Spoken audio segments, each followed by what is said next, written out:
নমস্কাৰ ডিজিটেল আসামৰ প্ৰত্যেকগৰাকী দৰ্শকলৈ স্বাগতম জনাইছো আপোনালোকে চাই আছে ডিজিটেল আসাম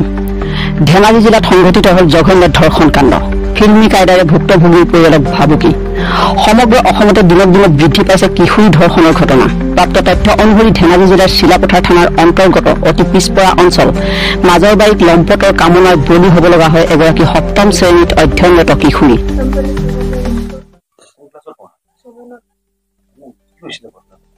কৃষ্ণ নাথৰ সন্তোষ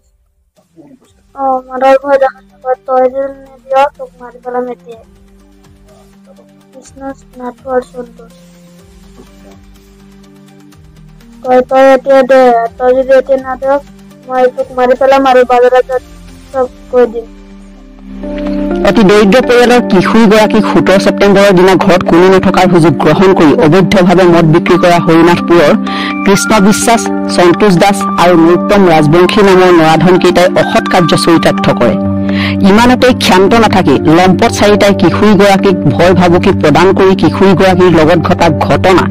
কাৰো আগত নকবলৈ কয় আৰু কলৈ মাৰি পেলাম ঘৰৰ মানুহক কাটি পেলাম বুলি ভাবুকি প্ৰদান কৰে 10-15 দিন পাছতে মই গম পালো আৰু যেতিয়া তাৰ কিবা প্ৰব্লেম হৈ আছে লেট্ৰিনৰ ৰাস্তাৰ পৰা যেতিয়া ব্লিডিং হৈ আছে তেতিয়াই মই গম পোৱাৰ পাছতে মোক ঘৰৰ মানুহে ফোন কৰাৰ পাছতে মই আহাৰ পাছতে মই তাক মেডিকেল ট্ৰিটমেণ্ট কৰিবলৈ লৈ যাওঁ নামবিলাক সোধপোছ কৰাৰ পাছতে তাৰ নামবিলাক কয় আৰু তেতিয়া মই মানে মেডিকেল কৰিব গৈছিলো মেডিকেল ট্ৰিটমেণ্টটো নহ'লে মই ঘূৰি গুচি আহিলো গৈ কিনে মই ধেমাজিত কেছটো মই দিলোগে তেতিয়া গম পালো আৰু মানুহখিনি নাম গম পালো সন্তোষ নাথু কৃষ্ণ এইবিলাক গম পালো আৰু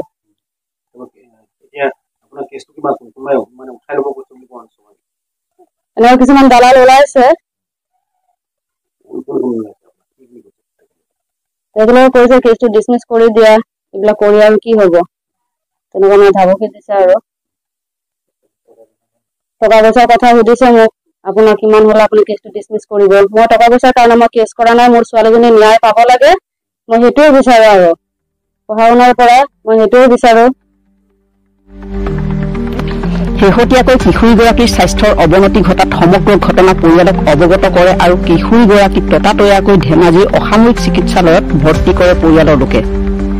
ইয়াৰে দুজন লম্পট কৃষ্ণ বিশ্বাস আৰু সন্তোষ দাসক আৰক্ষীয়ে গ্ৰেপ্তাৰ কৰি জেল হাজতলৈ প্ৰেৰণ কৰিছে যদিও নৰোত্তম দাস নামৰ লম্পটটোক বাতৰি সংগ্ৰহ কৰাৰ সময়লৈকে আটক কৰিব পৰা নাই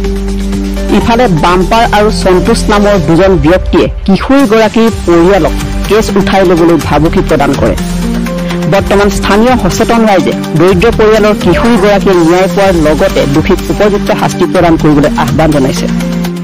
ঘটনাৰ বিষয়ে কি কম আৰু ঘটনাটো এতিয়া বেয়া হ'ল আমাৰ মাজৰবাৰী বহুত বদনাম হৈ গ'ল